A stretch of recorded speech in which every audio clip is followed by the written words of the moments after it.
Good evening, Abram. Hey, how's it going? Good, how are you? All right, thanks for being patient. And thanks No so worries. much for your help with that story.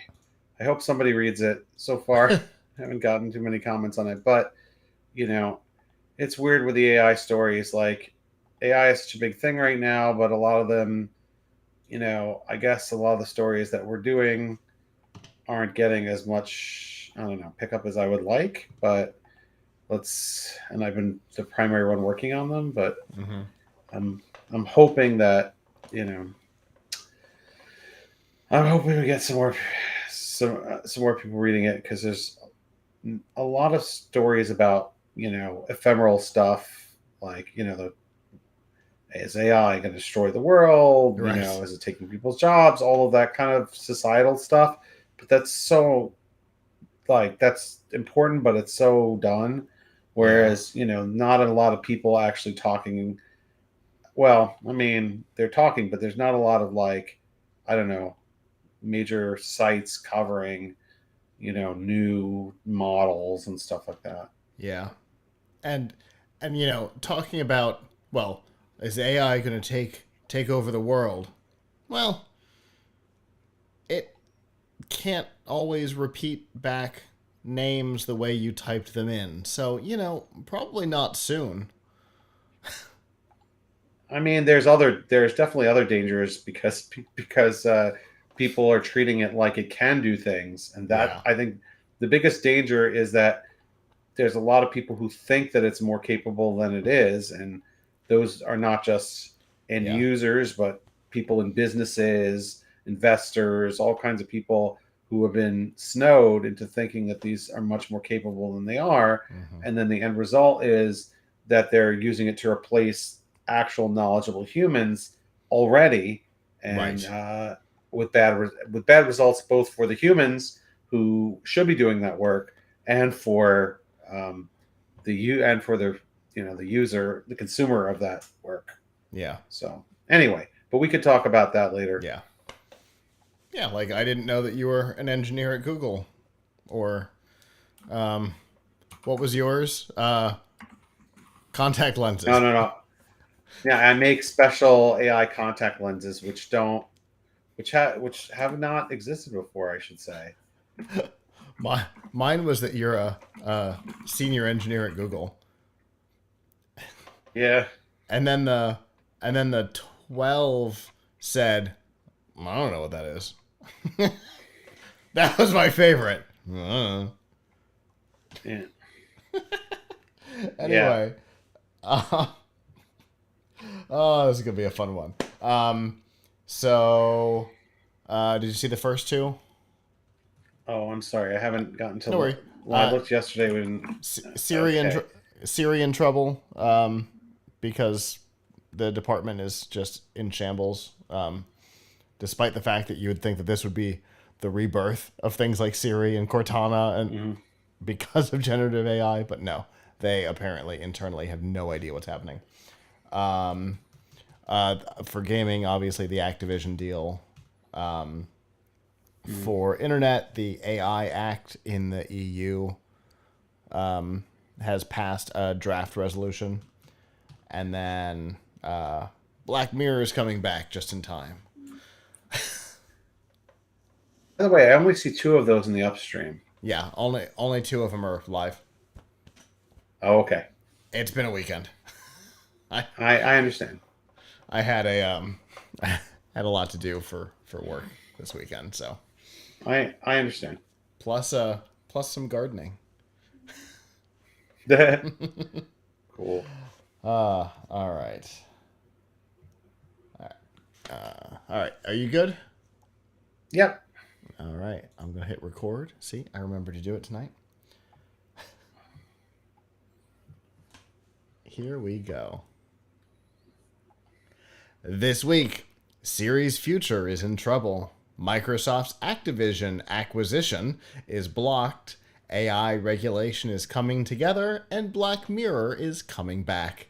It's Monday, May 1st, 2023, and this is episode 646 of F5 Live Refreshing Technology, a proud part of the Tech Podcast Network. If it's tech, it's here.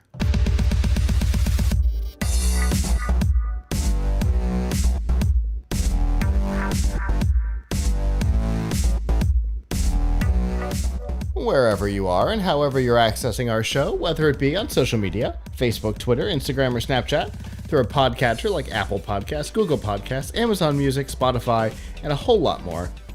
Through our live stream platforms, livestream.com, Twitch, or YouTube, where you can join the community and get ad-free versions of F5 Live and the Pilch Point, or on our website, PLUGHITZlive.com. Thank you for making us a part of your day. There are two ways that you can do that. The first is, normally, Sunday nights at 9 p.m. Eastern. You can go to f5live.tv/join us. There you can chat with us in the studio, give us your feedback on the topics as we talk about them. If you're not able to join us live, that's okay. PLUGHITZlive.com/subscribe. There you'll see all of our shows, including F5 Live, Pilch Point, PLUGHITZ Live Presents, and a whole lot more. And of course, you'll find all the ways to watch, listen, and follow along. All right, I know we're here on a Monday, but sometimes things happen, but we're here, and that's the important part. How are you doing, Aaron? Yeah, I'm excited to talk about so many things. There's so many things we could talk about. I think for my segment, we'll talk about the one we mentioned yesterday with the cease and desist. But there's quite a few things we could show. I'm sorry. I kind of feel like I should apologize for turning into the AI guy. It's just that I've been going down an AI rabbit hole the last few weeks, and it's. The thing is, my coworker Matt, my colleague Matt, was talking to me today, and he said, I like how you all of these things don't work properly, but you're so enthusiastic about them. and I kind of take the position of like, well, there's so much AI hype, and it is absolutely out of control, terrible, because as we've said before, like people are losing their jobs, people are relying on information. I saw there's a guy today, although he's making the app to do this, so he's got a vested interest, who said that he's turned his personal finances over to AutoGPT, the one that just keeps going, and is using it to have it cancel memberships to things that he doesn't use anymore. It apparently wrote a snail mail letter and mailed it to his gym, canceling his gym membership. Okay. And, although, again, you got to take this person's word. They said there's some API where you can send letters through the mail, to the postal service. And sorry, a little cough. Sorry. And he used it, to negotiate with his cable company for a discount. Interesting. Now, that's crazy. Because I can't negotiate with my cable company for a discount. Now, yeah, it apparently got $50 more from Comcast when it asked for $50 off, and the Comcast person said, okay, no, Comcast person offered $50 off, and it said, no, that's not okay, and it gave $100 off. But I first of all, at some point soon, the Comcast person will be a bot. So I'll have my bot talk to your bot, but whatever the case, that's somewhat, in my very strong opinion, very dangerous hype, because to trust AI to do these things. On the flip side, I could take the opposite position, which I often do when I talk to people, which is, wow, this stuff is way overhyped, and here's what it's really not capable of doing this stuff, a lot of this stuff, and we need to be very careful, because just saying, oh yeah, it's going to get better, it's fine, is dangerous. Yeah. But if I just went out there and was just talking negative smack and was like, this is all terrible, I just ignore it, then I couldn't, I got to cover this. Yeah. I got to write about it. And so I got to look at what it does well, what it does poorly, and try to figure out how it actually works, because that's the key element. Unfortunately, in some cases, even the people developed it, it's not transparent.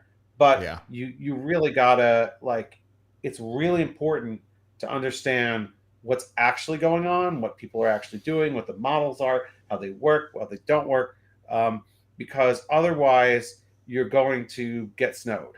Yeah. Yeah, for sure. And on the topic of what they do well and don't what? I speak English. I am not ChatGPT, I swear. The things that they do well and the things they don't do well, in preparation of the possibility of talking about what they don't do well, I did bring a stack of iPhones into the studio tonight just in case. Uh, if you haven't seen that article over on Tom's Hardware, definitely go check it out. Abram's been working on it, I know, at least all day, and I got to help a little bit. But on the things Yeah. that it does do well, um, plug that real quick.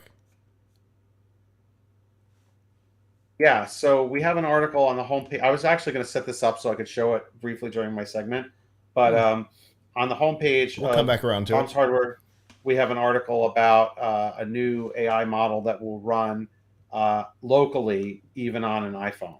Well, some iPhones, thanks to Scott testing it. Since I don't have an iPhone, I run it on a PC, but it ran on a really poor, low-end PC with integrated graphics. So that should tell you something.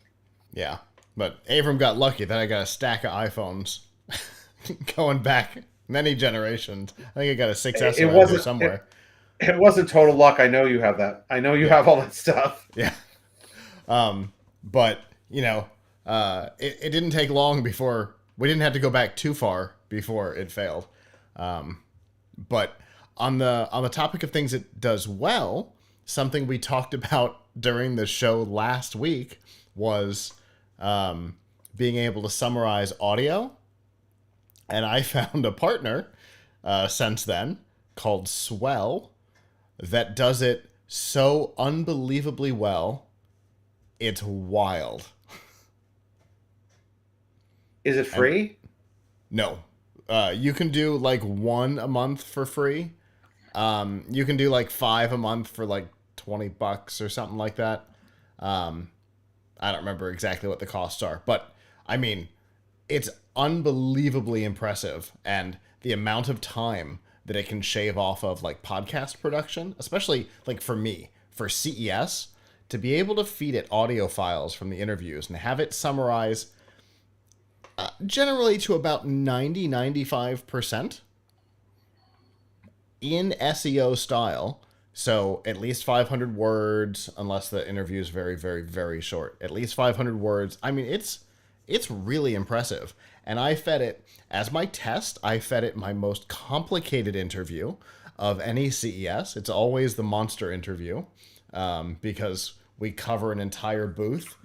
And it got almost everything correct, including grabbing the prices and availability from the very end of the segment and putting it back up in the paragraphs and segments above. It was really impressive. So, good on them. So, that was... You had made a comment about it, and I'm like, yeah, that is what it would be good at, isn't it? Yeah, well, I have something that I was trying to do all weekend, not which I have not accomplished yet, but I'm working on getting the various pieces to work together. There was a video so I'm always looking at how can it help me.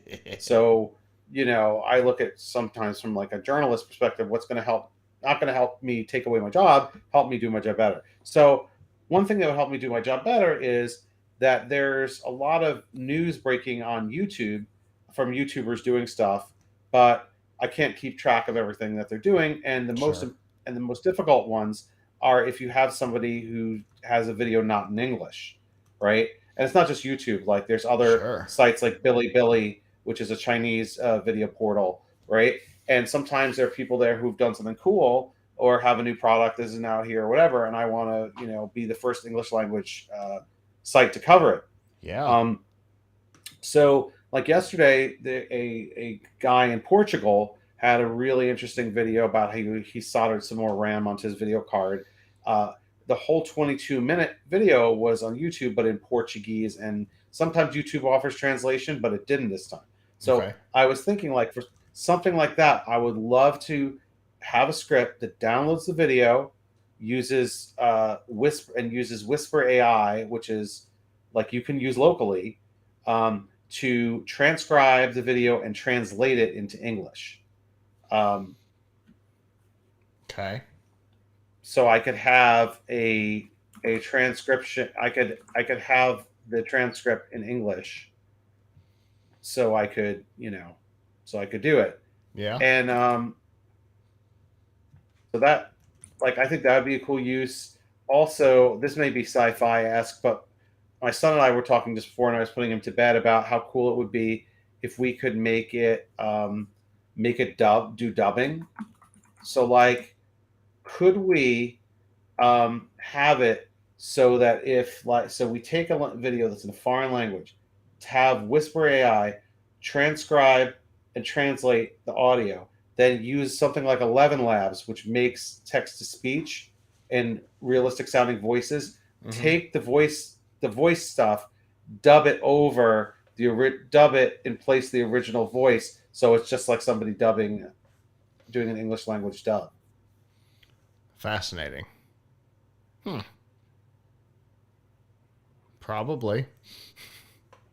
I mean, it seems like most steps of that I know how to do. I mean, Mm-hmm. I can't figure out how to make them work together, but I know what the tools are, except for, and this is probably somewhat easy, figuring out how to put the audio back into the video automatically at particular Yeah. places.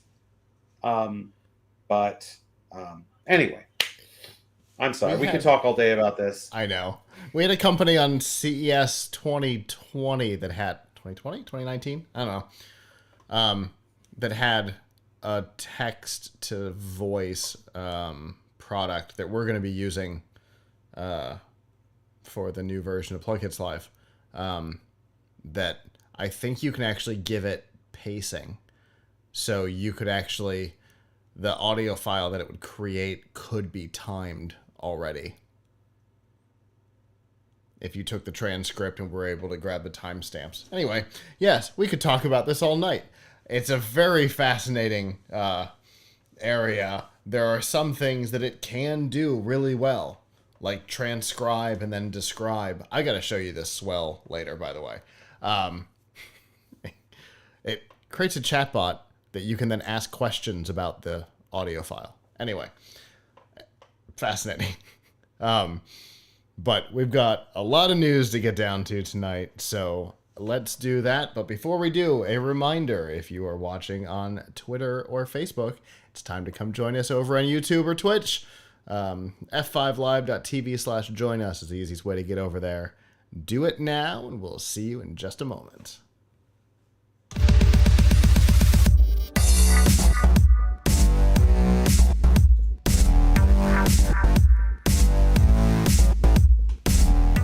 This week's Nifty Gifties on F5 Live Refreshing Technology is proudly powered by the Microsoft Store. Whether you're looking for a new laptop, tablet, Xbox, games, or a whole lot more, you can get them at the Microsoft Store. Remember, current students, faculty, parents, and active military can save up to 10% off almost everything. To browse the products and learn more about the discounts, you can go to f5live.tv/Microsoft. Well, we got chatbots talking to us in the YouTube chat right now, but for a little while, we're not going to talk about YouTube chatbots, but we're going to talk about a different type of chatbot, one that's been around for a while. Those are the ones that are built into the speakers in our homes and the little rectangles in our pockets. The three primary being Google Assistant, Alexa, and Siri. I apologize if I just triggered anybody's speakers or phones.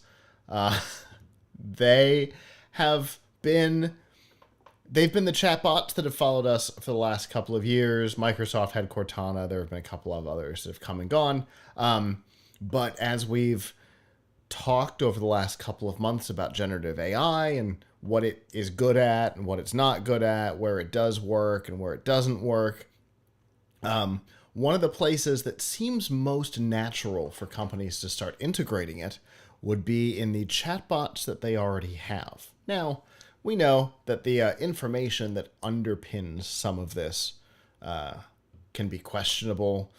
Google lost a ton of valuation when their demo of Bard lied on a number, was off by what, 1,000x or something like that. But essentially, Bard is theoretically just an upgrade to Google Assistant. We know that Amazon has been working on generative AI technology. They've got it in AWS as a service, as well as the ability to create them as a service, which is interesting. So for sure, if Alexa survives 2023 and the chaos happening over at Amazon, we will see that technology implemented in there.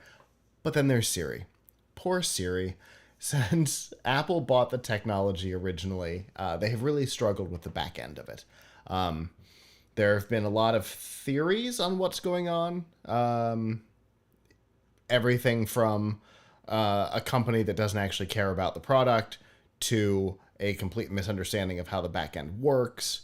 Whatever the problem, there was a report this week from The Information, I think, about total dysfunction happening within Apple's AI division, explaining why we have not seen any real additions to Siri since about 2018 and why we shouldn't expect to see any anytime soon. There's so much dysfunction inside the company, in fact, that the theoretical, can we call it theoretical if we've seen renders of what Apple's mixed reality headset is likely to look like? Whatever. The mixed reality division has started to build their own voice control system because they so badly didn't want to work with Siri. Which is, I mean, talk about a slap in the face to a division. Hey, we have this technology that can listen to, understand, and act on human voice. Do you want to use it? No. No, we'll build our own. It's okay. So, like, this is the place that this is the seemingly natural progression of what these guys are up to. If Microsoft hadn't given up on Cortana just a little too early, Cortana would be entirely either Jarvis or Chat GPT based at this point, since even Word is. What do you think, Abram? If Apple's not able to somehow get on board and get out of their dysfunction, does Siri survive? It's funny how Apple's kind of given up. It feels like they've given up. It feels Microsoft-y. It's for like, hey, we were the leader in this. Now we're giving up. Yeah. Which is weird. So, what's interesting is, if you look at the evolution of audio chatbots, and I actually think there's a good chance that all the AGI chatbots that people are using, which will eventually also be audio. There are ways of hooking into them with audio now. Mm-hmm. But that they also will become more faddish. I was talking to my coworkers about Alexa, for example, and they used to use Alexa they used to think it was cool, and they'd have all kinds of conversations with Alexa, and then ask it silly questions, and then it was like, okay, I'm gonna use Alexa for a very specific thing. I'm gonna use it for smart home control. Mm-hmm. Is that artificial intelligence? What time is it? I wouldn't say so. What time is it? Yeah. What's the weather? Turn on my lights. Yeah, exactly. Start and stop things. A timer. Remind me in 20 minutes to take the muffins out. That. Yeah, stuff like that. It's good for that. It's good for that. It's somewhat okay for giving voice commands to play music, but not great. So that's all great. I mean, depending on your the word artificial intelligence means everything and nothing. Yeah. So, right now, when people say artificial intelligence, they're thinking about generative AIs that have the appearance of being like a person. But there's an interesting question, which is that people do. How exciting is it? How useful in the long term is it to have something that talks to you like a person? Um, it it seems at first like, oh yeah, this is very, I don't know, for lack of a better term, bourgeois. You know, it used to be that only the rich could have, could have people, could have servants to do things for them. Hmm. Now, you know, everybody can have, a servant who takes their commands and, says they'll do it for you, and even calls the cable company for you. Apparently, do you Apparently. remember? I don't know. Is this did the thing where you could have Google call a restaurant and talk to the restaurant and book a reservation for you ever happen? I know they demoed that at one point. Wow. I had forgotten about it, so that's not a great sign.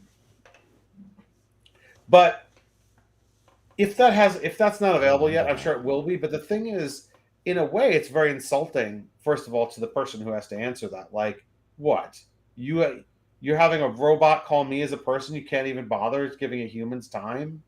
I don't know. We could go on about it for a while, but how this relates to Siri is, I think the novelty of having these chatty bots on your phone and in Hmm. your house via smart speakers is wearing off. Like, Yeah. voice command is a viable interface for doing things, but just chit chatting, asking questions, asking you for a history lesson or whatever. Yeah. Um, not good at that. Not good for that, because some things you're just better off looking up yourself and reading and all that thing stuff. Yeah. So I think there is an open question about. I think there's an open question about how useful, like in the long term, all these people who are chatting to Chat GPT just about any old thing, um, are I think are going to get bored of it too. Yeah. So is Apple falling behind in AI? I mean, it's voice recognition. There's a need for voice recognition, which is a form of machine learning, right? Hmm. And voice Sure. recognition is, as an interface, is not going to supplant every other interface, but is a valid interface that people need to use. But whether it needs to be chatty like a person is an open question, Hmm. and whether like that the novelty of that is wearing off. So Siri, could it like get something like ChatGPT into it? Almost certain. I mean, it would be trivial, right? Because Right. all Apple would have to do is pay for and we'll talk about this shortly, to use the OpenAI API. Right. Then they are more than welcome to pump that stuff into Siri. Um, However, on the other hand, maybe Apple, if they have thought about this, have thought maybe they want to own the technology, but maybe they've also thought, hey, maybe we don't want to give people the wrong answers on our phone and be responsible for it, because there's a lot of problems with it. So, Sure. I mean, I think the issue and why this is so newsworthy is because a lot of companies, including Google and probably Apple, saw ChatGPT become a thing in November, and they hit the panic button, and irrationally hit the panic button. Uh, so Google hit the panic button and they came out with Bard, which is, inferior and plagiarizes people. And now they're going to integrate it into search because they're so interested in. But all this is about is really impressing investors and some business press. Yeah. Like, it's a buzzword. Like, Google will probably be better without having a chatbot on top of it. Siri might be better without trying to be an AI at this point. It might be better just taking your commands and doing what you say. But it's Setting your alarm for the morning. so I don't know. Like, I don't really know if it's absolutely, um like, I think Apple and other companies think they have to have a product that they can say is an AI product, but it just shows how vapid the marketplace and investors can be. Because a few years ago it was blockchain, Yeah. right? Oh, blockchain! I gotta have something that's blockchain, and you Mm-hmm. see companies calling things AI that are not, Right. right? Like, And you you had know, you had companies calling things blockchain that were not. right. So they just have to say something as AI. Mm-hmm. It's absolutely a bogus market. Like, I'm looking. I hate to say this, I'm looking forward to the crash. Unfortunately, It will happen too. it seems to at this moment be negative publicity averse, because we had someone kill themselves because of an AI bot. Oh yeah. We've had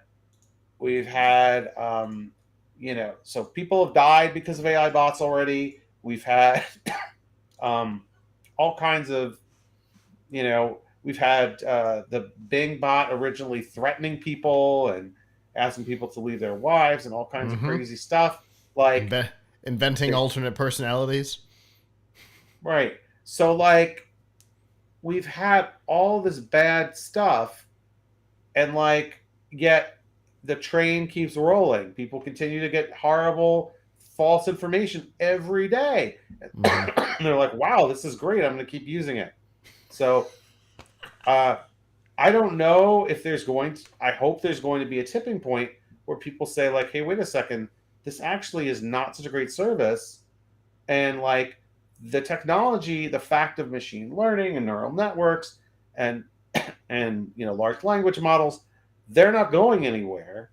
But at the same time, I think people have to contextualize what the tools are good for and what they're not good for. Yeah. And I have some thoughts on what would be a responsible way to do that, which would be to begin with respecting intellectual property, and telling people where everything is from and paying the license, whatever you use, whatever the bots use.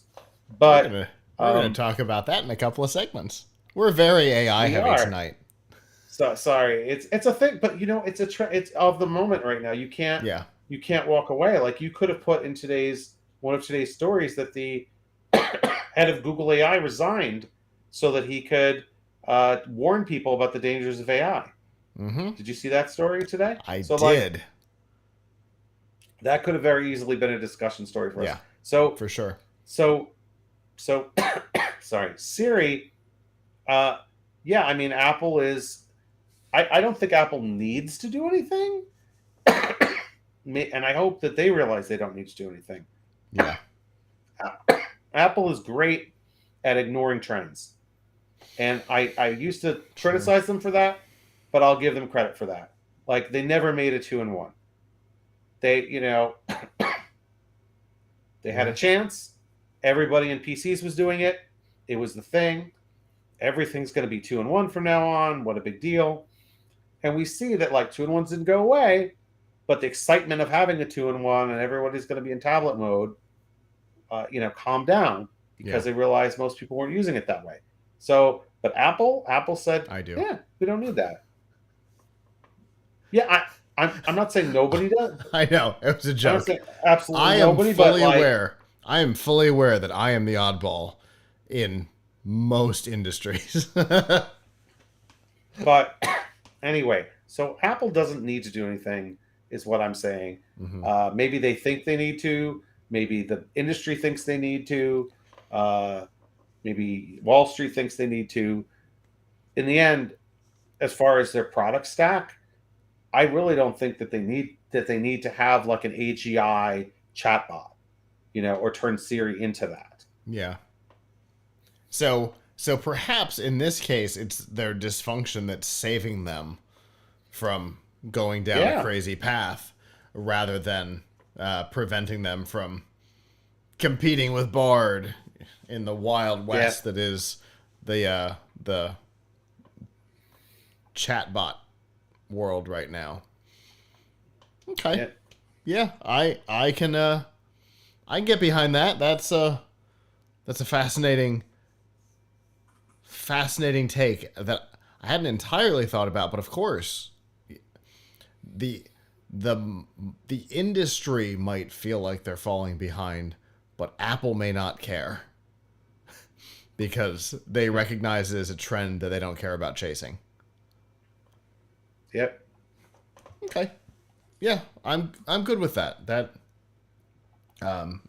But with the reported dysfunction within the unit, it doesn't sound like even if they wanted to, they were going to be able to chase this. So this might work out in their favor.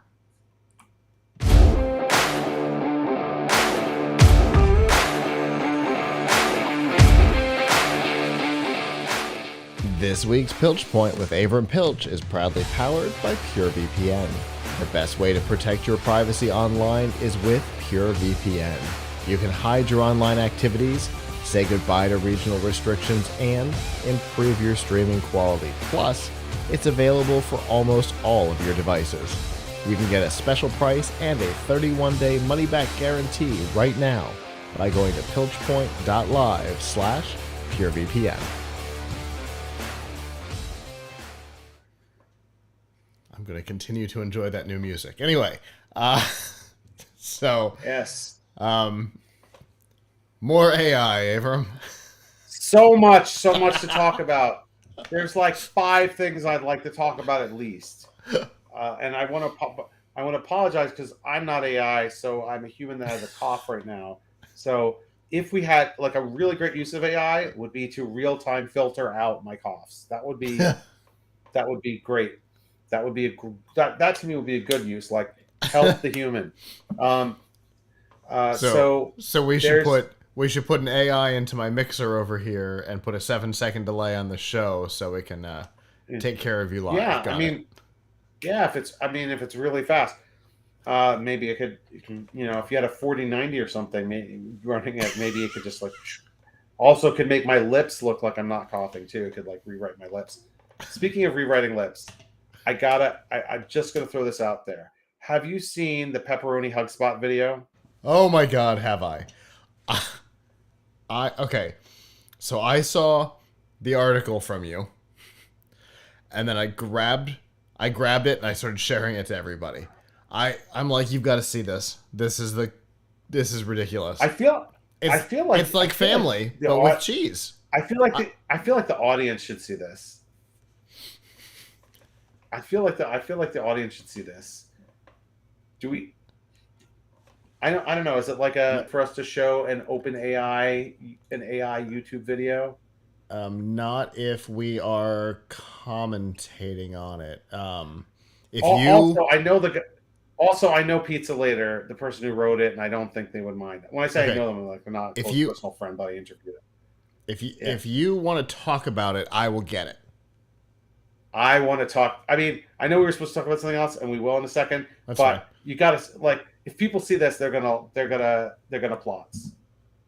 So this is a video that was made, a commercial for a fake pizza joint called Pepperoni Hug Spot that was completely made with AI, with like 5 different kinds of AI too. So a little bit of cheating going on in the sense that it's not just one AI bot that the person said, make me a pizza commercial. They had one thing called Runway ML Gen 2, which they used for the video part. They used another thing called 11. They used ChatGPT to write the script.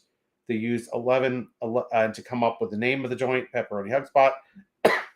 They used Midjourney for some of the images in the video, and they used 11 Labs for the voice and something else for the music. And then they took all of that and they put it into a video editor and edited it together. So that was the human part. But still, when you see this video, you'll no humans, no actual people or talked, wrote anything, appeared as actors, you name it. It's all AI generated. So can we show it? Give me just a second. I've almost got it. I'm making sure that you need the URL. I have it. No, I got it. I just want to make sure that I had it in like full.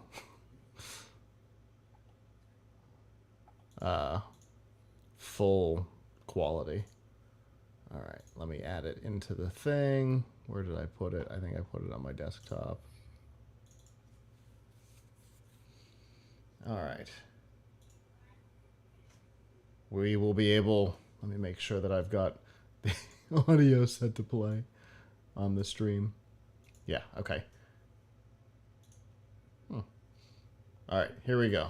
We'll be able to talk while it's playing. Are you ready for best pizza of life? Bring friends down to Pepperoni Hug Best Spot. pizza of life. Our chefs make pizza with heart and look at her special teeth. touch. Arms Cheese, on fire. pepperoni, vegetable, and more secret My things. absolute Vegetable. favorite part. Need is delivery? coming Pizzas when come she's eating the fast. pizza. His eyes. Not Look at his who's there. eyes. Pizza Yeah. magic. Eat This Pepperoni one. Hug This is the Spot one. pizza. Your She's tummy eating the say plate. thank you. Your mouth say Ooh, look at her mouth. Pepperoni Ooh, Hug her Spot. lips. It's like family, but with more cheese. Like family, but with more cheese. I mean, that's kind of brilliant, though. That's a really that's really good. Our group That has part I been gotta give saying them that. props. Our group has been saying that all week because of this. Like family, but with more cheese. Yeah, I mean, Pizza Later, the person who did this, I briefly got to email with them about it. Was did a great job. They have it's awesome. Speaking of, real quick, give me a prompt for a video that you would want to make, but it has to be a really short video with no sound, Oh no. like 2 seconds. I I don't know. Let's see. How about A seagull stealing a hot dog. Seagull stealing hot dog. Okay, so I'm going to run this through the text to video playground, Okay. and before we're done, I'm going to show you what it comes out with. It takes Excellent. it's going to take like 30 seconds to make. So you can see that there's a lot of cool stuff going on with AI. And Scott and I earlier were talking about an AI that you can run locally instead of going to ChatGPT.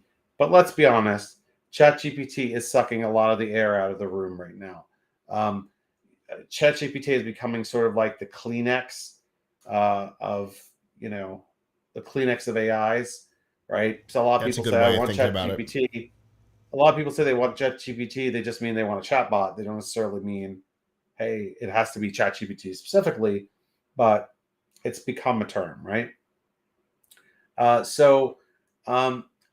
One thing that maybe folks don't know is that ChatGPT is run by a company named OpenAI, and OpenAI has OpenAI has an API.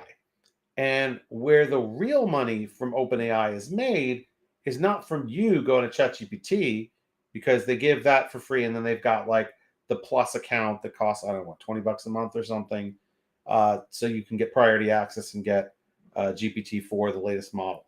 But what they really want to be doing and are doing is other people incorporate the GPT-3.5 or GPT-4 language model that OpenAI makes into their own websites and programs.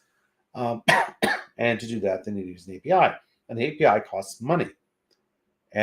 You can get a free API key at OpenAI with maybe, depending, one account I signed up at $5 credit, one at $15. And it's pretty generous, because sometimes a request will only cost like less than a penny, but after a while you use it up, and it could be used up pretty fast if you're doing a lot of stuff. So it's it can be cost prohibitive. So a person, a computer science student who goes by the name Xtechie in Europe, came up with a concept and put together a GitHub repo called GPT for free. What is GPT for free? GPT for free is something where you can use OpenAI's services in your own bots without paying for them. How now? And the ex-techie received a cease and desist letter from OpenAI saying, you better take down your GitHub repo or we're going to sue you. But here's the interesting thing to note. Ex-techie is not how Ex-techie gets the data from that OpenAI provides is not using OpenAI. So there is an interest, is not directly using OpenAI. Some articles that were written about this before mine said that Ex-techie had hacked it or found, like, basically implying that Ex-techie like stole some or broke into like OpenAI's API. That's not what happened. Here's what happened. So there's a number of sites. I want to share my screen because it's just a lot easier to see it this way. And when I do, by the way, you're going to see what we talked about earlier. This is our video. Oh man, he didn't eat the hot dog. Not very good, huh? Does it look like he stole a hot dog? I don't know. Doesn't look like much, right? My favorite one was I did a Godzilla eating pizza one, but anyway, we'll let that run in the background. It's Anyway, like Family, but with more cheese. yes. So anyway, so if we go, I'm going to leave that in the background for now. And there are a number of sites out there, like that are actually known to be using OpenAI's backend, and you can use them. So one is called You, and that's the search engine. It's an AI search engine, and it doesn't use GPT-4, it uses GPT-3.5, but it uses it. Similarly, let me see. We'll actually go to. Oh, my video's done. Let's see. Not the best. And by the way, if you change the seed number, you get different results. I got ones with better results, but it's eating, and there's pizza. So I mean, oh, did you notice the plagiarism? By the way, the Shutterstock logo is here. I see that. So anyway, we've talked previously about how AI is a plagiarism engine, so I won't get into that. So anyway, if we go to GitHub's GPT for free page, you're going to see that he lists a bunch of sites that use the different models, like Forefront AI is one, and you can go there and you can log in and you can Forefront is actually interesting because you can name a persona or something like Kool-Aid Man or something, and you can, I don't know. I'm not asking a good question, but anyway, it's always a good time for Kool-Aid. So what does this have to do with getting free API? So what it is each of those sites has its own service where, it's a little, can you guys see it's a little, I think my thing may be a little blurry. Anyway, each of the sites that you go to has its own little API, right? Its own internal API that it's using. So what GPT for free does is it goes into, I'm looking at the code here, and I've run this. It'll go to like u.com, and what it will do is it'll actually go to like u.com/API/streaming search, and then it will put the prompt in there as a parameter. So that's what u.com uses and for its own internal use. In other words, when you visit the page on u.com, in the background, and you submit a query, in the background, it's sending a message to u.com/API/streaming search with your query, which then processes it, sends it to OpenAI, gets data back from OpenAI, and displays it. What the scripts at GPT for free do is they intercept that. The way that Ex-techie described it is, it's as if you opened Forefront, YouTube, or other sites like this in like 30 tabs, and you visited them yourself, except you're visiting them and you're not seeing the website. You're not getting the ads. You're not getting they're not making money off of you. And we could certainly argue about that, whether or not that's morally wrong, whether that is, stealing or whatever. But whatever he's doing, it's actually not to OpenAI, it's to all these companies that use OpenAI. And by the way, they could very easily stop that with basic API security. Like U.com over there, they could fix it so that if anybody tries to go to that URL and they're from an outside IP address, it just doesn't respond. Like that would be, there's lots of ways of protecting an API endpoint. That's what it is, right? It's called an API endpoint. And it's really just that simple, right? But, so it's just getting that data back for you, and then you can use that data in your own bot, and you have access to GPT-4. Xtechie also has on his GitHub page a link to his own bot that he's created with this, but there's some very aggressive ads on there that are like popping up and wanting you to do stuff that might be risky. So I don't know if it's necessarily a good idea to go to those his bot right now. But if you want to install the software and run it on your own computer, which I have done, it works perfectly. So he decided he's not going to comply with OpenAI, and he's going to tell them that if they have a problem, they should write to GitHub and ask GitHub to take it down. And there's a DMCA, Digital Millennium Copyright Act complaint, which it really isn't. And there's a really interesting question, which is, do they really have a legal standing to tell someone to stop doing something that is not being done to them? And he said that if like these other sites come to him, like U.com, or he said there was another one called Find, P-H-I-N-D, that asked him to take down the script for them, and he already took it down. But FYI, if he can do it, so can they. So can anybody else. So just having him remove the repo does nothing. There's also a Discord where people are talking about this stuff. But the bottom line is these sites are basically, he's just basically sending a request to them and scraping the data that they send back rather than visiting their website to get it.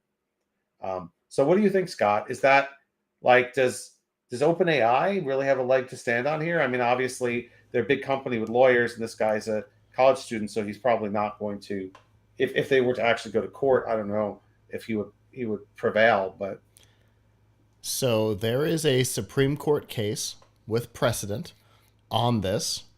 Microsoft was the company that was suing. I don't remember who they were suing, but it was for data scraping on LinkedIn. And the ruling was that data scraping is legal on any information that is made publicly available without like a sign up. Which is why you see on LinkedIn now, when you go to a profile, if you're not signed in, you basically get, hey, you should probably join LinkedIn. Was because of this case in particular. It was some sales thing that was scraping LinkedIn. I don't remember. So, I mean, there's literally precedent on this. So it should be interesting. And Instagram got smacked down on this too. They ended up having to change their API for images based on location, I think, because somebody was scraping data off of that. They ended up having to change their API. Interestingly, both topics that have been on the show in the past at some point. But anyway, so I mean, there's precedent on this. So, but here's the interesting question. He's got a lot of leg to stand on this. Also, it's not, but OpenAI also, it's not their API that he's doing it to. Right. So what they're like, in his opinion, if someone was to come after him, it should be like the sites that he is Mm-hmm. crawling, that he's getting it from. Those sites are customers of OpenAI, but he's not touching OpenAI. He's not contacting OpenAI's server. Yeah. But Yeah. also, like they should protect their data. Now, I mean, interesting question will come up again about AI is all the machine learning that's going on, the training data being taken from everywhere on the web, like is being scraped, and is that Yep. like is that okay? Um, when they're using it as intellectual property. Anyway, here it is running on my computer, GPT for free. I loaded it up. So we'll ask it a quick question, and this should be going to another site like u.com and then getting it from. If it's u.com, then I think it's going to be GPT 3.5. Let's see. So I'll just ask a really simple question and see what it says. So, unable to fetch response. Let's see. It might work. Yeah, it works. So you see, sorry if it's appearing blurry to folks, but like it got me an answer. So, so you see, like it works, and there's an interesting question, which is, first of all, the bottom line though is these sites are practicing poor security. They could just solve this problem very easily. Like, I mean, it'd be one thing if he was just going to their webpage and scraping it, but he's going straight to their API. So like, they could very easily stop this. Like they just, and he said he told them this, and they don't care. So like, don't Which don't makes it their problem, not OpenAI's. Yeah. Yes, it's their problem. So why now- OpenAI is getting involved is because it makes them look bad. Yeah. And they're their customers. Now, OpenAI could change their API usage policies, which is what Instagram did. How would that help? How would that change things? So if they change their usage policies, then they could go after u.com for violating API usage policies by making their API insecure. That's interesting. I think OpenAI doesn't want to do that because they want. I mean, I think part of the thing is he kind of courted their.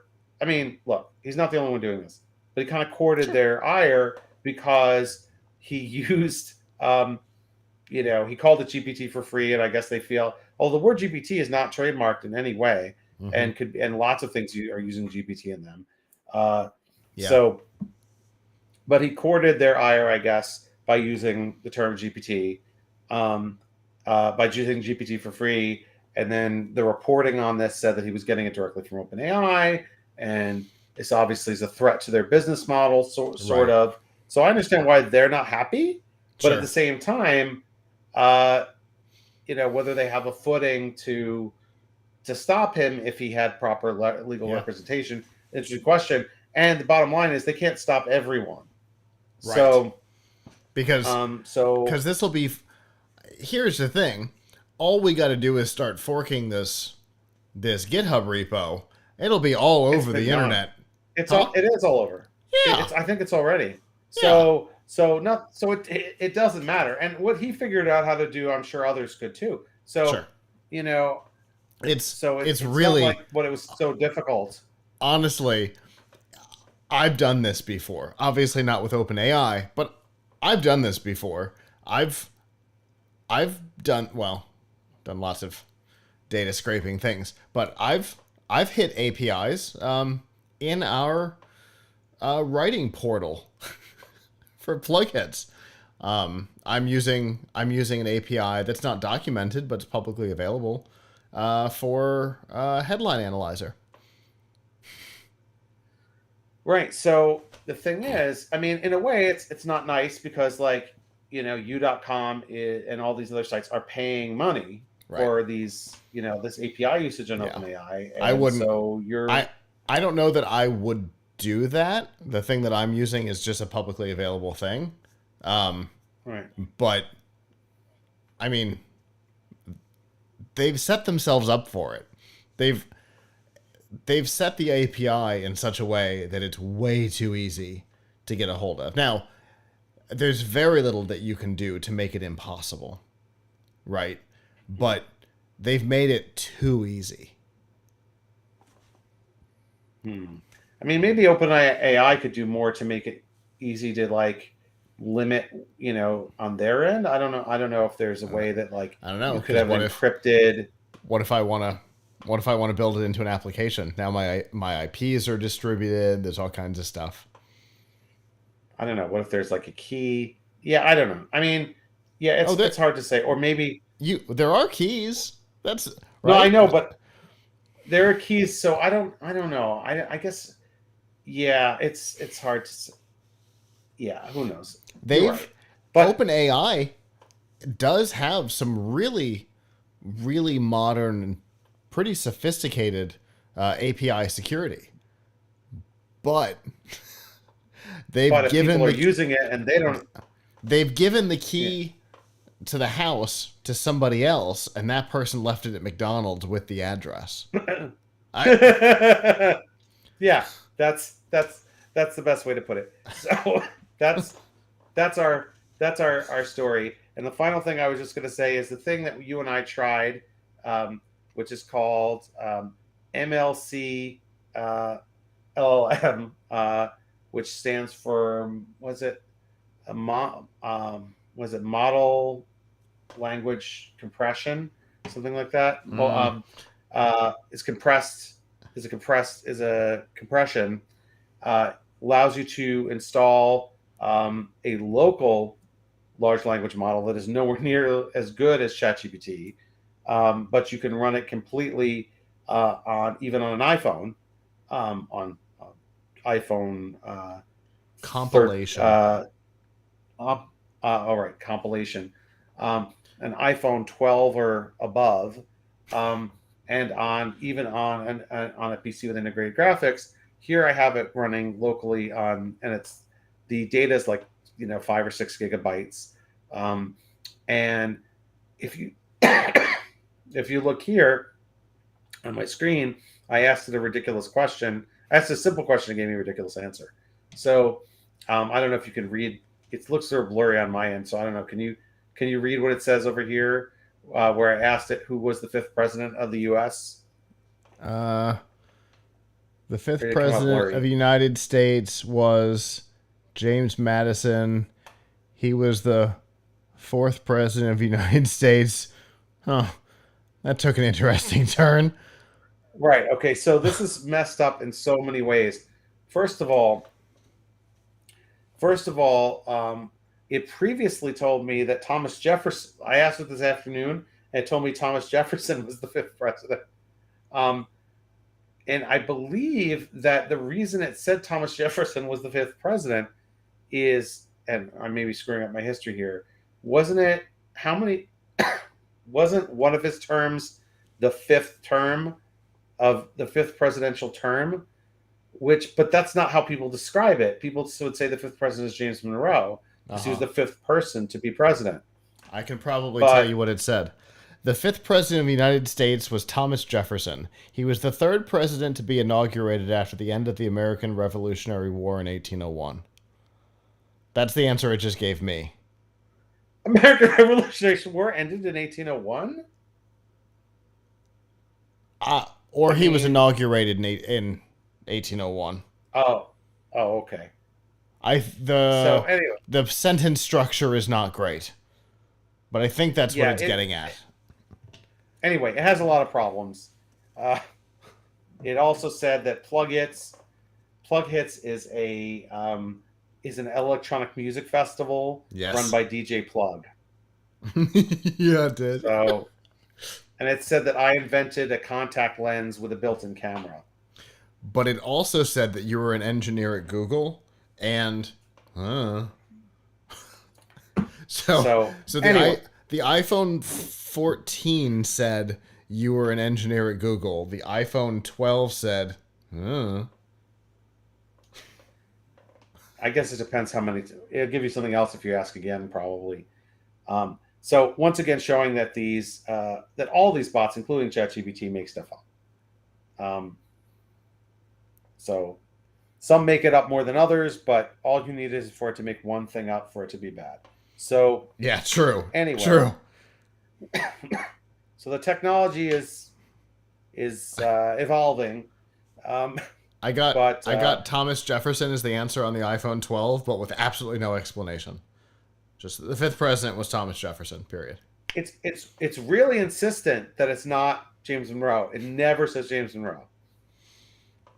I've never heard that interpretation of the presidential numbers before today. I mean, if we want to get down to, the oddities of the numbers of presidents, I mean, there's all kinds of ways to get weird, because there were 11 presidents before the Constitution that aren't counted in our current numbering scheme. So I mean, right? We can go all kinds of weird. You can, but this isn't one of them. Right. I mean, that's just so weird. Like, anyway, so all these things are weird, but it's interesting that they were able to compress the model to fit on a local device. Yeah. All of these things make horrible mistakes, and in short, and someone has found a way to get the GPT stuff for free and is being threatened with a lawsuit. End of story for today. You can read more about this on tomshardware.com, where we have an article about the OpenAI lawsuit threat and to free ChatGPT for free. And we have an article about NLC LLM, and we have an article about how to do a 2-second video with the text command. And we have an article about Pizza Hugspot video. So more to come as I'm working on more stuff because it's of the moment, and I like it when I'm doing stuff where I'm actually installing it on my computer. Mm-hmm. What frustrates me is when I'm just using other people's sites like a passive consumer. What I hate the most about AI, about generative AI, is the very concept that people should just be passive consumers. Don't code, we'll do it for you. Don't write it. Don't write something, we'll do it for you. Just sit here and be a bump on a log. Be like the people in the Wall-E future where you're just sitting there stuffing your face and doing nothing, right? Because the AI will do it for you. But stuffing your face with the plate, not the pizza. Right. So, if you can take this technology and use it in a creative way to take advantage of the fact that what this is real, AIs are really good at. They're not good right now at finding actual truthful facts and presenting them in an artful way, and they're not actually creative. What they're really doing is mashing stuff up. But what they are really good at is interpreting data that already exists. They are, not perfect, but they're much, much better at things like transcribing audio, recognizing images, stuff like that. So taking things that you've created and making them digital, making them interpretable, that is a fantastic use of AI. We should all, good. Let's do it. Well, anyway. Interestingly, tonight's Pilch Point, if you're not watching this live, the summary that is below the video, I'm going to try and run this through Swell and see what comes out. This has been a very complicated conversation, which is why I think it's going to be fun to do. And I can't wait to see if it tries to do something with the pizza video. Yeah, I can't wait. In one of our videos, somebody misspoke about who the guest was, and it latched onto that. So it's not perfect, but yeah. Anyway, definitely interesting. Lots of stuff going on in this space right now, and appreciate you bringing the information to us. And as always, I look forward to what we talk about next time.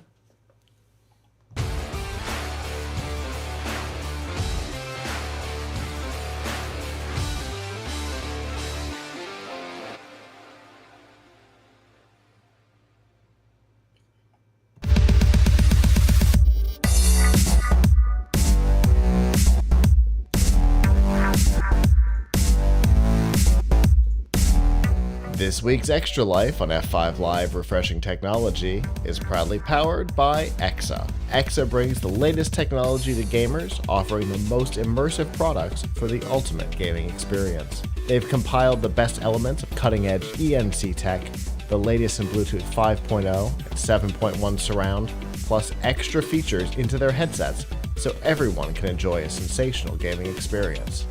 And they've got headsets for Xbox, PlayStation, Switch, and PC. Plus, they won't break the bank. Learn more about the headsets that are available and any current promotions by going to f5live.tv/exa. Well, the Microsoft and Activision Blizzard deal is currently blocked. The UK's Competition and Markets Authority put out its 400-page report on their findings this week, recommending against the merger. They had a number of things that they pointed out. They went into pretty great detail about Microsoft's business practices, and both before and after a potential merger. But the decision boiled down mostly to two topics. And I am struggling with both of them. I am neither a proponent of nor a opponent of this merger. I don't care either way necessarily, but the argument against it in this report is a little arguable. The first thing that they pointed out was Microsoft made a number of commitments, both to regulators and to the industry. The most important one was that Call of Duty, which is of course Activision's cash cow, and probably the biggest franchise that the company owns across all of its brands, that Call of Duty would be available off-platform for at least a decade. Sony had complained that they felt that Microsoft was purchasing Activision so that they could bring the games in-house and make them exclusive to the Xbox console. And Microsoft said, no, you can keep Call of Duty. We're good. And they said, in fact, we'll throw in the Switch. We're not just going to commit to putting it on PlayStation for the next decade. We'll give it to Nintendo too if they want it. So the CMA said that it was an unrealistic commitment because the Switch couldn't possibly play Call of Duty. So a couple things. One, Nintendo probably doesn't want Call of Duty. We've talked in the past that Nintendo has a particular image, and they're fine with it. They know who they are. They've separated themselves from Microsoft and Sony, and they're good with that. So they probably don't care about Call of Duty. And second, Call of Duty was on seemingly every Nintendo console until recently, when they really solidified who they were. It was on the Wii. It was on the Wii U. This would be far from the first time that a Call of Duty title was on a Nintendo console. So the idea that, oh, well, the Switch couldn't possibly handle Call of Duty is comical to me, because it's running on phones. In reality, I mean, they could easily put a Call of Duty experience on Nintendo if Nintendo cared, which they don't. So that was an argument that I immediately felt like my BS meter started going. The other complaint was about the potential for Game Pass and Xbox cloud gaming, particularly the possibility or probability of a price increase. So let me tell you all the things that have happened that have not caused a price increase. Purchasing Bethesda. including EA Play, which they do not own. The new partnership with Ubisoft. Massive inflation. What, an average of 9% inflation over the last couple of years. None of that has caused a price increase. It will eventually, right? We know Game Pass can't possibly stay at $15 forever. But this, I don't know. This acquisition doesn't seem like the thing that's finally going to put it over the top. Oh, you're going to be able to get Call of Duty, day one on an Xbox console. I don't know that that's the thing that's going to put it over the top. So, I don't know. These two complaints just didn't sit right with me, Avram. They both come across weird to me. Yeah, I mean, it is weird. I mean, look, you can't guarantee that everything's going to run on every platform, right? So as long as they're making it available to another platform that's capable of running it, right? That has the horsepower to run it. Like, it would be one thing if they said, "Oh yeah, PS5 can't play this because, it's not good enough." Yeah. When we know that it is, like, that would be, well, look, that's the kind of thing Apple would do, right? True. They would say, like, there's some magic sauce here that, or they create some hardware way of, I don't know. They'd use put some feature in it that only Xbox could do or whatever. Yeah. But, but they're not doing that. So or only Xbox will get 60 frames per second and PlayStation will get 30. Oh, no, wait. That was the case, right. But it was the other way around. Whoops. Right. So I don't know. I don't see, like, this seems a little ridiculous.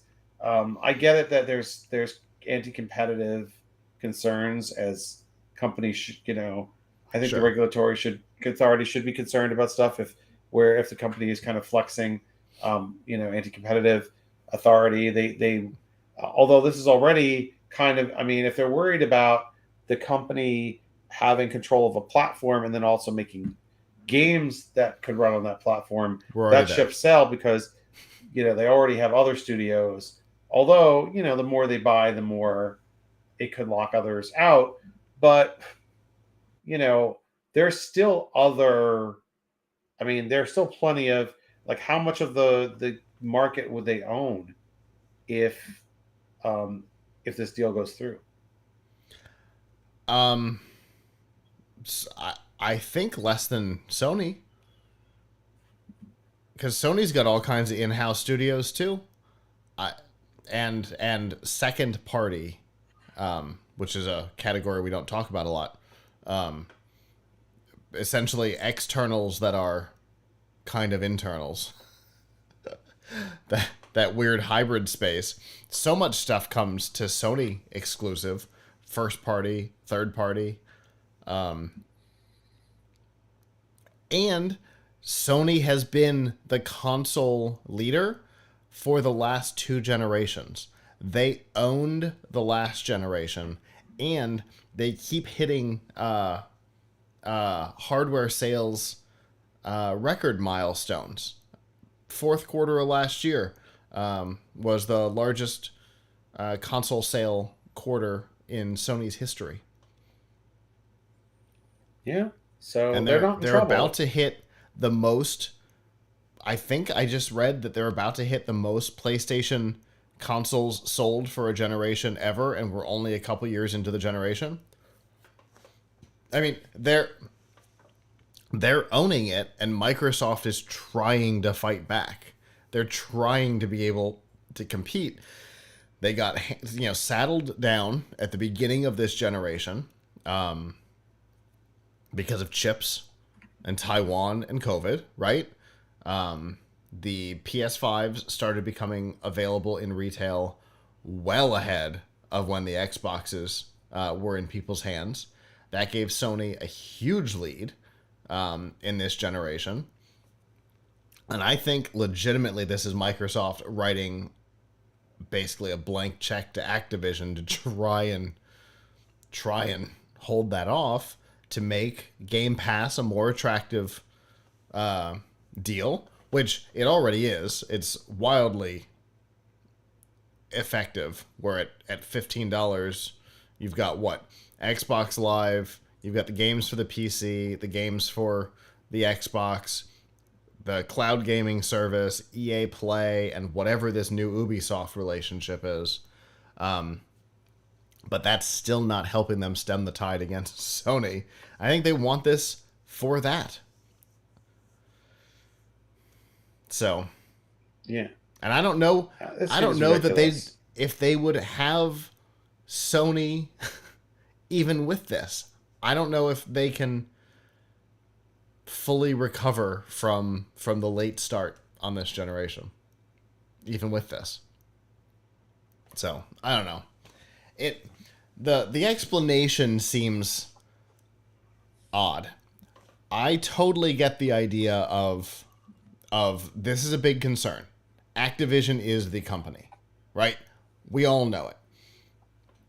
Between Call of Duty, World of Warcraft, Diablo 4, which comes out soon, Overwatch, Hearthstone, and then King for mobile games.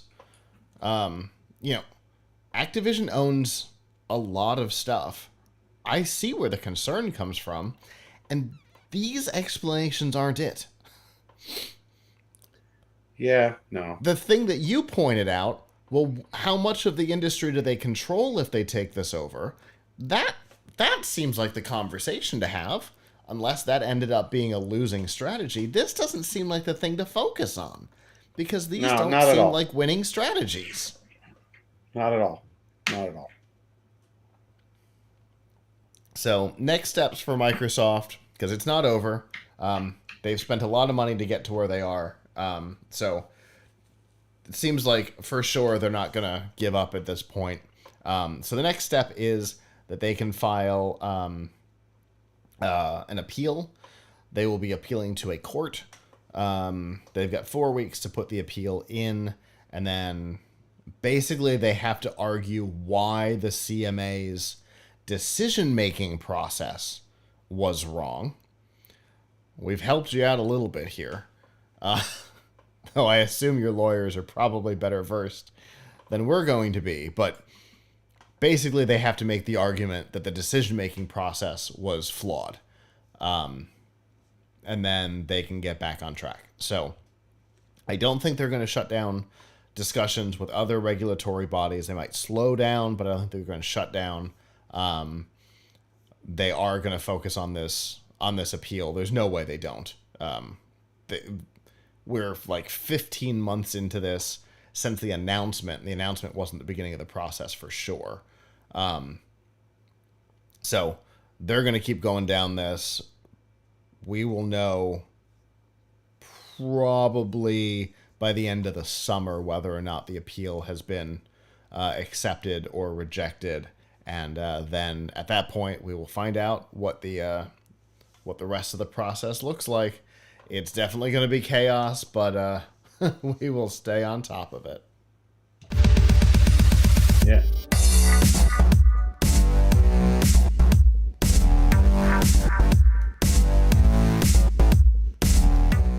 This week's news from the tubes on F5 Live Refreshing Technology is proudly powered by Malwarebytes. Whether you use a PC, a Mac, or a mobile device, Malwarebytes Premium is the company's strongest protection ever. It fights threats that traditional antivirus software can't stop, plus it actively blocks threats like worms, rogues, dialers, trojans, spyware, and a whole lot more. It allows you to use your computer and mobile devices with confidence and peace of mind. To learn more and to get a special price, you can go to f5live.tv/malwarebytes.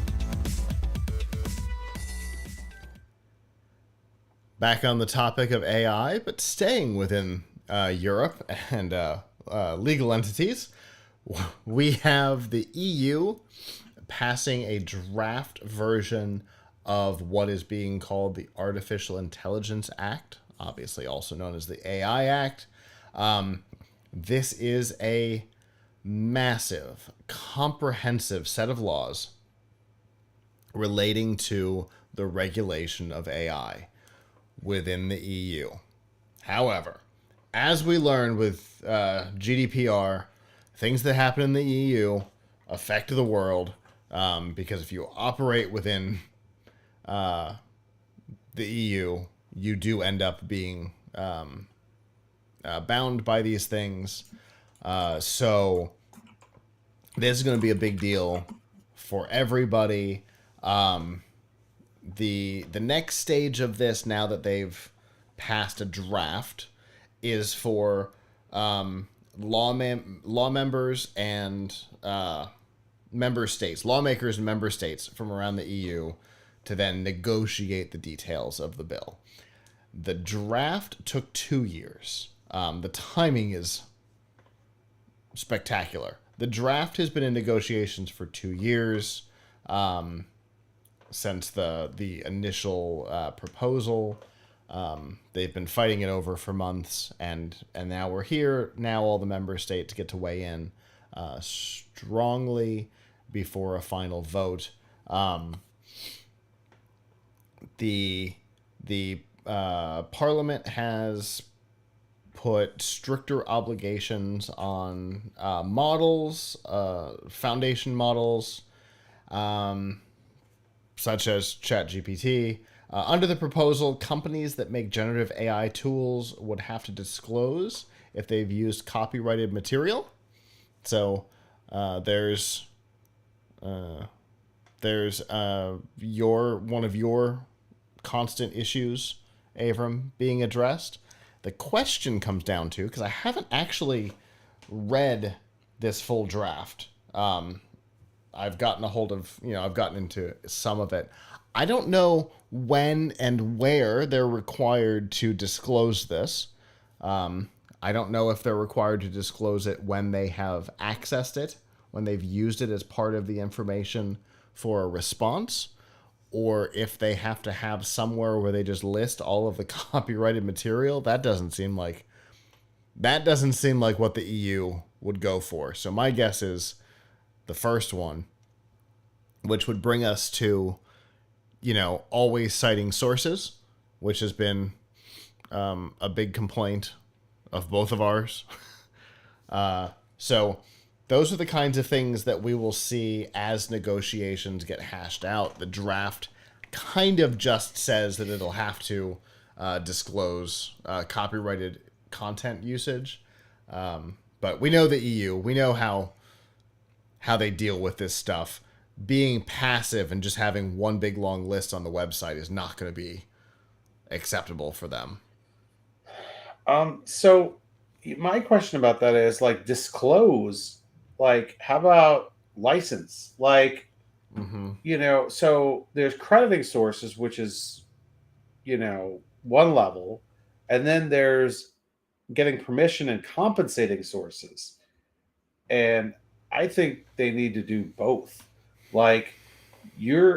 So here's a little something interesting. When in my segment before, we were talking about, I showed a 2-second video, text to video playground. Yeah. And like many other image generating AIs, it trained itself on every image. By the way, the model from that is from a Chinese company. I forget their name. Not one most people have heard of. So anyway, they trained themselves on Shutterstock, which is a how would you call it? A royalty-free images company, a stock Right. images company. And people pay money to use Shutterstock images. But not a free, royalty-free image. Right. You don't pay an additional, I guess what I Right. mean is, you don't pay additional royalties Right. after you pay for the image. Right. It's different from Pexels, right, which is royalty-free but free use. Shutterstock is not that. Shutterstock is a paid service, but you don't have to pay every time you use one. Yeah. We now have some kind of relationship going with them, I think, where we have to pay for every single one. But we don't have to pay for it in perpetuity. Like, Mm-hmm, you know, mm-hmm, mm-hmm. you put it on an article, and as long as we don't put it on another article, we don't have to pay again. But Right. um, whereas, and I don't know what their deal is with the artists, and Which is exactly the situation that caused the Pilch Point to get a new theme song. right, because there's a lot of, I mean, there's a lot of things where it's like, okay, you can use this for a while, but you can't use it again, right? There used to be, Mm-hmm. I don't know if they still do this for online, because online people archive everything, but I think there used to be a thing with some of these image libraries like AP and Getty or whatever, where it's like, yeah, you can print this today, but you can't print it again tomorrow. Yep. And they would say like, hey, a website is printing it every day, so Yep. we're going to keep charging you forever. But Web anyway, licenses from Getty are different than print licenses. Very, very different. but but one thing to point out is, um, they did not, this 2 second video thing. They just scraped Shutterstock's site. If you Yep. don't have a login for Shutterstock, you can see all the images, but they have a watermark, and you can see the watermark in their images. So they're Just like grabbing data. Birdemic. Right? They're grabbing data without paying for it, right? Um, and that is, so even if they disclosed it, that's still stealing. Yeah. It's like, I mean, there's plagiarism, and that, which is one level, and then there's copyright violation, which is another level, right? Yeah. um And and then there's and armed highway robbery, which is essentially what we saw in that Godzilla image. yes, so now what's interesting is that, for better or worse, I was looking this up today, and I was going to like reach out to Shutterstock and like for comment about this, like, are Uh-huh. you going to sue? And then I saw that Shutterstock had recently signed a licensing deal with OpenAI to allow them to use the Shutterstock library in DALL-E, I think it is. Hmm. So they seem to be okay with somebody doing this as long as they're paying, As long as they which get is paid. fair. Like, Yeah. I mean, at least they're getting paid. But I feel bad for the author, for the artists, because I don't know if they're getting compensated for being used in the training data, or every time their work. They're certainly not being compensated every time their work is being somehow appropriated. That's hard Yeah. to say, right? Whether whose work was appropriated for that Right. particular image, um, and they're not getting credit. That's for sure. Right. So, you know, so like the very least that that the EU should do, that US should do, and by the way, there may not need to be new laws. There may just need to be legal precedents. Like, it may just need to be the case that that there's some successful lawsuits. Yeah. Like Getty is suing Stable Diffusion right now, right? Yeah. So like they need, let's go. I'd like to see them win, or uh, you know, because like you're severely harming, you're stealing. Like, that's what it is. Yeah. We can call it machine learning, but it's data collection, and it's basically sanitizing the stuff so that it doesn't look like we took it from here. It's like if I go Yeah. to the bank and I steal a whole bunch of cash, but then I wipe all the blue dye off of it, so you can't tell Uh-huh. that I stole it. And I'm like, look, I have a cash generator here. It just spits money out. Look at me. Yeah. Like, that's what's going on with generative AI. They're taking data that they don't, without permission, from many, many, many different websites that have created data, some of which are nonprofit, but some of which are for profit, which paid for it, which people did work, and they're taking the names off of it. They're mixing it up a little bit so you can't 100% track it back to the source, and claiming it as their own. So there should be a law based on this, but there may also be lawsuits. And Yeah. the EU AI Act should do more than just disclosure. They should have to pay for licensing. And we'll see exactly how this goes, because we've seen this before, right? The amount of time between the draft being approved this week and a final version being circulated within the EU Parliament, there's going to be a gap. Just the USB-C thing from the time there was a draft till the time it was in Parliament's hands, I think was 6 months, and that was just for should we charge things on USB-C? So Yeah. I mean, that was significantly less complex than what we're talking about here. So we'll see what happens here. There's a lot of other interesting stuff happening around this bill. Amnesty International has gotten involved in it, talking about let's see, what's the quote? The AI Act offers EU lawmakers an opportunity to put an end to the use of discriminatory and rights-violating artificial intelligence systems. Now, what are they talking about? I don't know. But that's an interesting set of words. And I'm really interested to see exactly what they mean by that, because rights violating could be 100% what we're talking about here, right? It could be copyright. But it's Amnesty International. It could also be stuff like this AI-generated adult content of real people. That's a rights violation as well. So I'm really interested to see what Amnesty International wants to see happen here. Because if they're getting involved, there's going to be movement here. Yeah, I mean, deepfakes. When people, we talk a lot about like, the text side of all this with like, ChatGPT, but deepfakes, right? Yeah. And in Europe, don't you have the right to your image, whereas in Yeah. the US you don't? Yeah. Yeah, public or private, I think, in the EU. As opposed to here, you don't have any reasonable expectation of privacy if you're in public. Which, I mean, that's what those words mean. But I understand what their goal was. But what's interesting to me about that though is like, how does that apply to images that are just made from, well, nothing, as we've discussed, nothing in AI is actually made Right. out of whole cloth. Right. But taking that as an assumption that it's creating an image of you. If I say create an image of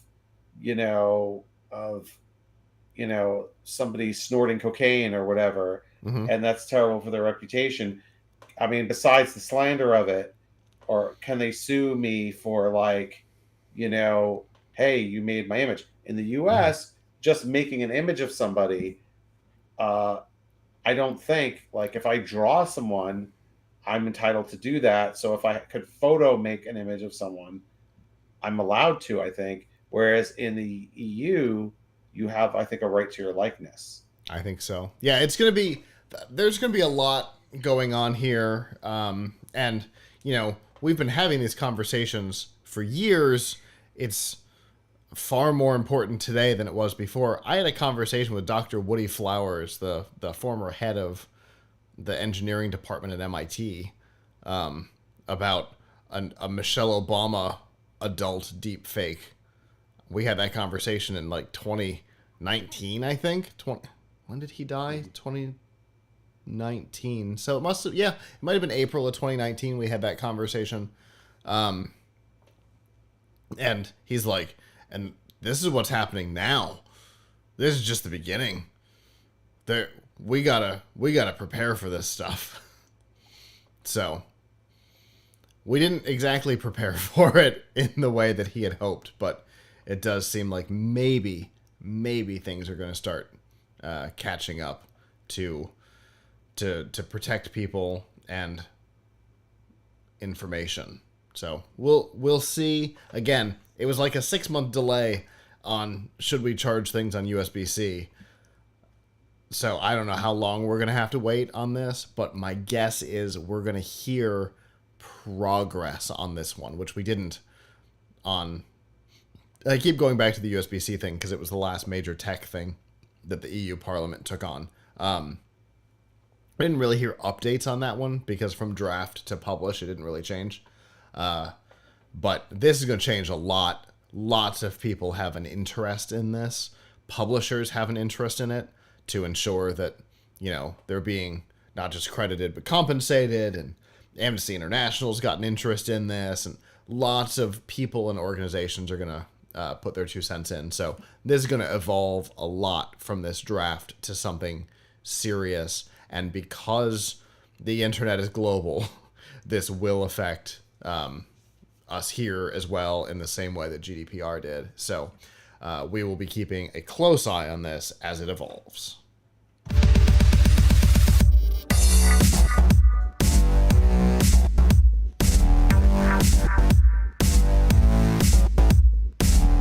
This week's DRM Not Included on F5 Live Refreshing Technology is proudly powered by Amazon Prime. We all know that you get free shipping on millions of products with Amazon Prime, but you get a whole lot more. Like free music with Amazon Prime Music, free TV, movies, and documentaries with Amazon Prime Video, free games, and a free Twitch subscription to support the content creator of your choice with Amazon Prime Gaming, plus a whole lot more. We've got links to all of these features and some of our favorites, plus a 30-day free trial, all by going to f5live.tv/prime.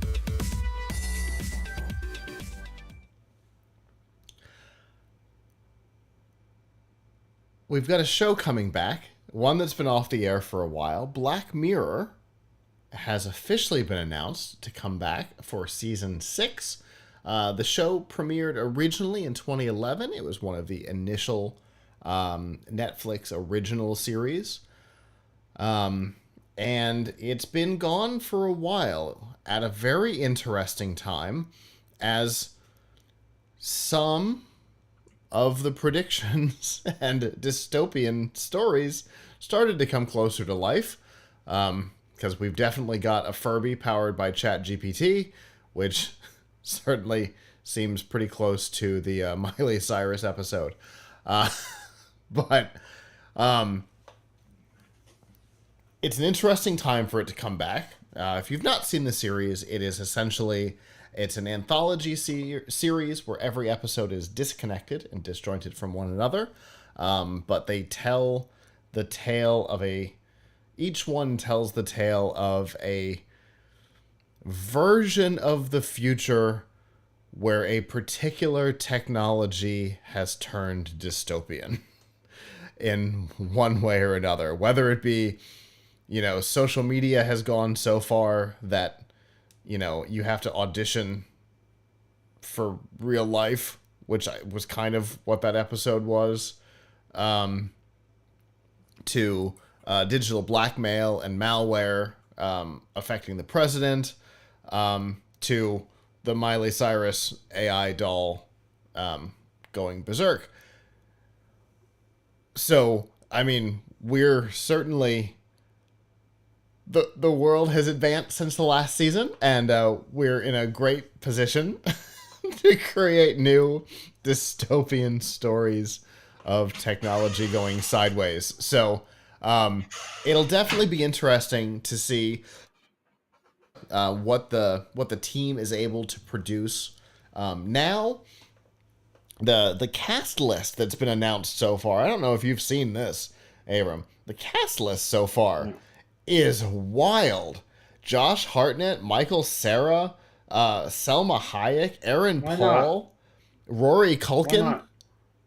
I mean, lots of big name people are coming into this season. I think they proved that with the Miley Cyrus episode that you can have like super big name people slip into this series and be really good to go.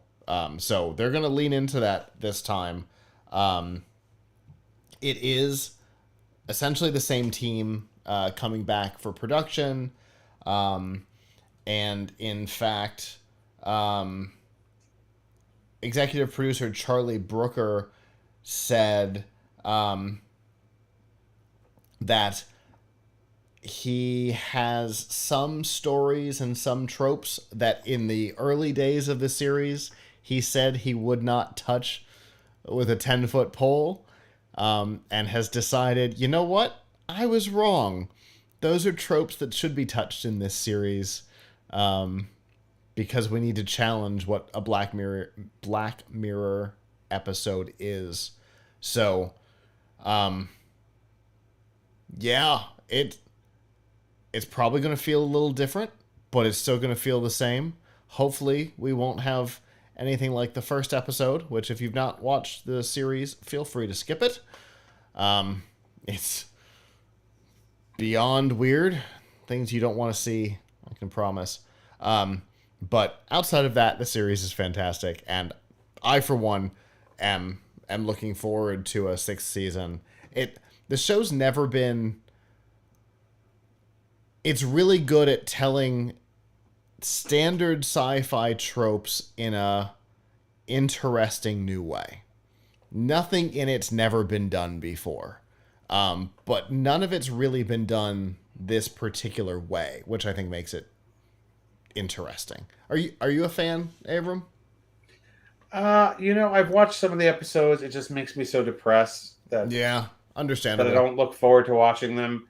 They all seem so realistic that it's like, yeah, I can totally see this.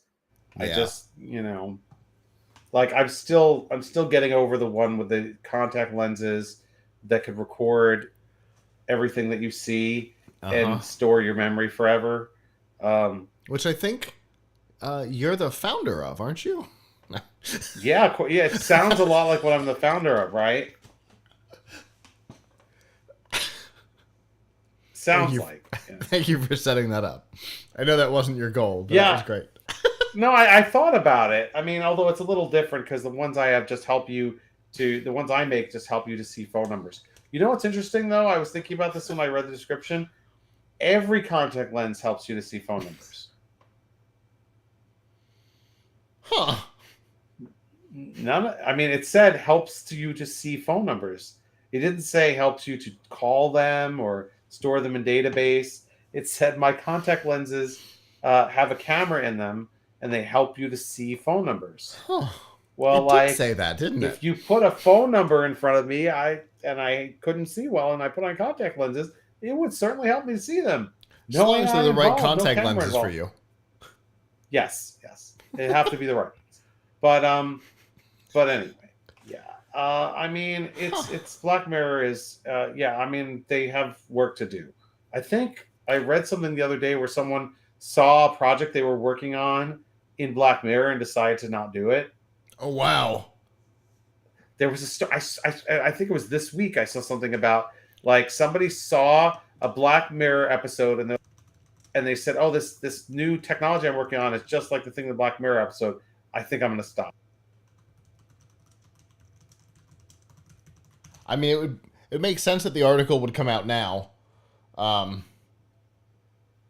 since they just announced that it's coming back. And it's coming back in June, by the way. I didn't mention that before. 10 episodes of Black Mirror that went way too far. Well, the first one. Yeah. I don't see that one. That doesn't... Okay. I'm not finding it now, but I think I really saw this. I believe you. Anyway, it certainly changed my opinion on that. Like, I used to think that having like a camera that we could log stuff on your face would be great, and now, now I'm like, you know what? Actually, it's good not to have a perfect memory, a perfect digital memory. Yeah. I've mentioned the episode a couple of times. I'm not a fan, but the Miley Cyrus episode was actually really good. Season 5, somewhere in the middle of season 5. It's actually pretty good with a little AI robot doll thing going crazy. It definitely colored my opinion of those videos of people who have hooked a Furby up to ChatGPT. I'm like, oh yeah, that's too creepy. Oh, it's so creepy. Oh my god, it's awful.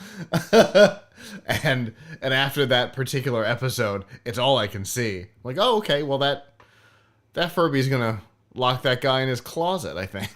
That's not ideal. But it's a series that I've enjoyed. I didn't expect to, because it seemed like super like sci-fi tropey. But they managed to make it. See, I couldn't find that in your Apple Music library. Well, that's great, because I'm not talking to you. See, this is what happens when you bring half a dozen of these things into the room to talk about AI. So they start talk listening to each other. I love doing that, by the way. But yeah, I enjoyed the closer to realistic feel of it. But I can see how that would be a problem. But anyway, I'm excited. New season comes in June, so we're just a couple months away. And it's something that I'm personally excited about, and it's pretty on message for right now with the weird way that technology's been going just over the last couple of months. AI going sideways has certainly been a hot button topic. Oh, we're definitely show. living in an episode. We're definitely living in an episode of Black Mirror. It really feels like it. Yeah, so it's appropriate for it to be coming back right now, and I can't wait to see what they do with it this time around. Well, that is our show. Thank you to those of you who joined us live. We always appreciate it, especially when we're on the wrong night. If you didn't join us live and you would like to in the future, normally Sunday nights at 9 p.m. Eastern, you can go to f5live.tv/join us, chat with us in the studio, talk about the topics as we go through them. We always love that. If you can't join us live, that's okay. PLUGHITZlive.com/subscribe. There you'll see all of our shows. F5 Live, Pilch Point, PLUGHITZ Live Presents, and a whole lot more. And then you'll find all the ways to watch, listen, and follow along. We have got some normalcy coming, I think, for a little while, which is exciting. And then we've got Mother's Day at some point this month. So we'll figure out. A week from Sunday. A week from Sunday? No. Maybe it's 2 weeks. No, yeah, I think so. Yeah, I think it's a week from something like that. So maybe we'll do it on Monday night that week or something like that. We'll figure it out. Because I want to get back into the rhythm. I hate this up and down we've been doing. Yeah. So yeah. Definitely want to get back into the consistent rhythm we used to do. So that's a commitment from us. We're going to try everything in our power to maintain the rhythm that we used to have. So with that, on behalf of the staff that's not here, I'm Scott. I'm Abram. And we'll see you back next time. Ciao.